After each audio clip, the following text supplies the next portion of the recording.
నమస్తే, నేను దీప. నేను ఇప్పుడు ఇంటర్వ్యూ చేయబోయే వ్యక్తికి కాంగ్రెస్ పార్టీలో ఫైర్ బ్రాండ్ అనే పేరుంది. కానీ నేను ఫైర్ బ్రాండ్ కాదు, ఐస్ బ్రాండ్గా మారిపోయాను అంటున్నారు. ఆయనే అద్దంకి దయాకర్. ఈ మధ్యన ఆయన పేరు ఎమ్మెల్యే కోట ఎమ్మెల్సీ ఎన్నికల్లో చాలా బలంగా వినిపించింది. కానీ లాస్ట్ మినిట్లో అది చేజారిపోయింది. మరి నెక్స్ట్ ఆయన రూట్ ఎటు, అసలు ఆయన గోల్ ఏంటి కాంగ్రెస్లో, ఇలా ఆయన్నే అడిగి బోల్డన్ని విషయాలు తెలుసుకుందాం. నమస్తే అండి. నమస్తే దీప గారు. ఎలా ఉన్నారు? ఫైన్. ఎలా ఉన్నట్టు అనిపిస్తున్నా? 3 వివాదాలు, 6 వార్తలతో ఎప్పుడు నిత్యం ట్రెండింగ్లో ఉంటారు మీరు. ఏంటో నేను మాట్లాడితే వివాదాలు ట్రెండింగ్కి వస్తున్నాయి, ఏం చేద్దాం? అంటే వివాదంలో ఇరుక్కుందామని మాట్లాడతారా, లేకపోతే మాట్లాడింది అర్థం చేసుకోలేక వివాదాలు చుట్టూ మీ మాటలు? నేను మాట్లాడేదాన్ని వివాదం చేయాలనుకునేటోళ్ళు చేస్తారు. సో సమ్టైమ్స్ అది కూడా మరొక మంచికి. అంతేనా? ముందుగా అసలు మీ ఫ్యామిలీ బ్యాక్గ్రౌండ్ గురించి మాట్లాడదాం. ఫ్యామిలీ బ్యాక్గ్రౌండ్ అంటే ఒక సాదా సీదా మారుమూల పల్లె నుంచి వచ్చిన ఒక యువకుడిని. అఫ్కోర్స్ ఏమంటాం, చదువు మీద ఇంట్రెస్ట్ ఉన్న వాడిని. మాది నెమ్మికల్ అంటే సూర్యాపేటకు 10 కిలోమీటర్స్ ఉంటుంది. సో మమ్మీ డాడీ వ్యవసాయ కుటుంబం. 10th వరకు ఇప్పుడు నా నియోజకవర్గం నూతన్కల్లో చదువుకున్నా. Intermediate Suryapet government college, degree course government college Suryapet, PG మాత్రం ఉస్మాన్ యూనివర్సిటీ ఎంకమ్. అప్పుడు పట్టిందా ఈ రాజకీయాల మీద పట్టు? కోర్స్ ఎంకమ్లోనే. కానీ దాని తర్వాత వర్సటైల్గా నేను ఎంసీఏకి డైవర్ట్ అయినా. అంటే ఎంకమ్ అంటే కూడా లెక్కలు, కోట్లు ఇది ఉంటుంది, బట్ రాజకీయంతో ఉండదు. ఎంకమ్లో హైదరాబాద్కి వచ్చిన తర్వాత కాచిగూడ హాస్టల్, ఇక అక్కడ వచ్చే రాజకీయాలంతా కూడా స్టూడెంట్ పాలిటిక్స్, అక్కడి నుంచి కొంత రాజకీయాల మీద. తర్వాత ఎంసీఏ మళ్ళీ గుట్టు చప్పుడు కాకుండా 3 years మళ్ళీ ఇది ల్యాబ్స్ స్టడీ ల్యాబ్సే ఉండే. సో ఎల్ఎల్బి అప్పుడు మాత్రం జరిగే రాజకీయాల వైపు ఎక్కువ.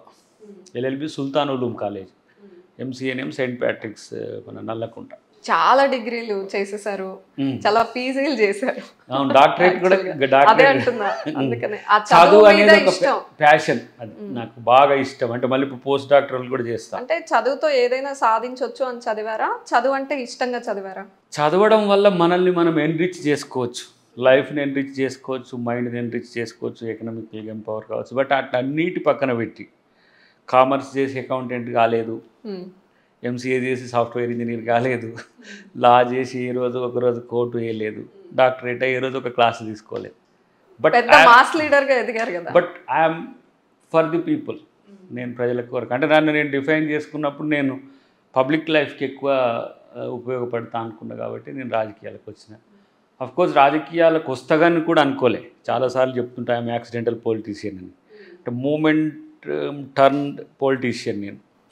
తెలంగాణ మూమెంట్లో ఆల్మోస్ట్ 2004 నుంచి 14 వరకు 10 years కంప్లీట్గా నేను మూమెంట్లో ఉన్నా. కొండలక్ష్మణ్ బాపూజీ గారు, తర్వాత తెలంగాణ ఐక్య కార్యాచరణ కమిటీ, తర్వాత జేఏసీ, కోదండరామ్ గారు, కేసీఆర్ గారు అంతా చేసి, ఇక తర్వాత కొంత ఫెమిలియర్ వచ్చిన తర్వాత రాజకీయాలకు రావాలని పార్టీ నుంచి, కాంగ్రెస్ పార్టీ నుంచి ఇన్విటేషన్ ఉంది. ప్రత్యేకించి మేడం గాంధీ, పెద్ద ఆమె, మేము కలిసినప్పుడు కంపల్సరీ నువ్వు కాంగ్రెస్లో రావాలి, చిన్నపిల్లగానే ఉన్నావు, మంచి ఫ్యూచర్ ఉంటుంది, I will give you opportunity అంది.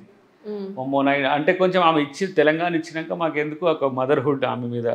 అంటే మీకు ఎవరితో అయినా ఈ మాట చెప్పించారా? డైరెక్ట్ ఫేస్ టు ఫేస్ తనే డిస్కస్ చేశారా సోనియా గాంధీ? మేము కలిసినాం తనని.